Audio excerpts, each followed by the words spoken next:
Europe. Europe 1. Axel de Tarlé, la mort du fondateur d'IKEA. À présent, Ingvar Kamprad, à l'âge de 91 ans, il a fondé un empire de 400 magasins présents dans 49 pays. Voilà, alors d'abord, vous savez d'où vient le nom IKEA ? Ça vient de son nom et de son nom. adresse. Exactement, voilà. Alors là, je veux pas. Donc Ingvar Kamprad, la ferme ensuite, c'est du suédois et son village aussi. Donc et tout ça, ça fait IKEA. Alors comme souvent, les idées les plus géniales, comme vendre des meubles en kit, eh bien ces idées viennent un peu par hasard. Figurez-vous que dans les années 50, Ingvar Kamprad constate qu'un employé démonte les pieds d'une table pour que celle-ci puisse rentrer dans le coffre d'une voiture. Bingo!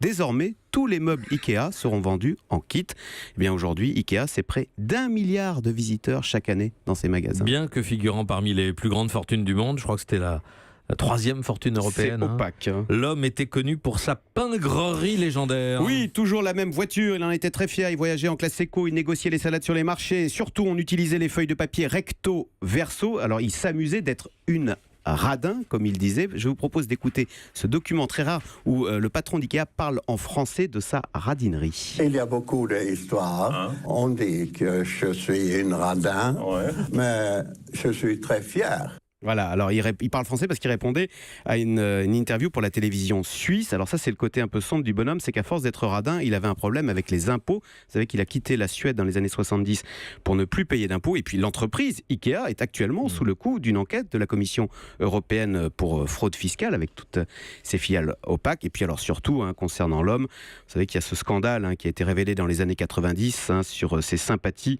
la sympathie d'Ingvar Kamprad pour les idées nazies pendant et même après la Seconde Guerre mondiale. Ce fut la plus grande erreur de ma vie, dira-t-il plus tard. Aujourd'hui, IKEA est bousculé par le e-commerce. Oui, parce que les gens achètent sur Internet sans se déplacer. Or, le succès d'IKEA, vous savez, c'est ce fameux parcours obligé dans ces magasins, là, le labyrinthe, qui fait qu'on achète des tas de choses inutiles qu'on n'avait pas prévu d'acheter. Tout le monde se reconnaît. Et donc, ça, sur Internet, le labyrinthe, ça n'est pas possible. Donc IKEA doit se réinventer avec des magasins plus petits en centre-ville et bien sûr vendre sur Internet. En fait, c'est exactement la même problématique que Carrefour. Toutes ces icônes de la grande distribution doivent aujourd'hui changer de modèle.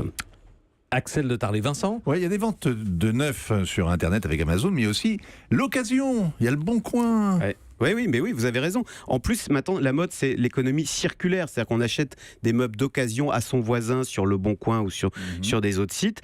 Et on achète moins neuf. Vous savez, on veut des choses plus durables. Même sur le plan sociologique, vous avez raison. Cette idée du meuble jetable, de l'hyperconsommation, est un peu passé de mode, a un peu vieilli.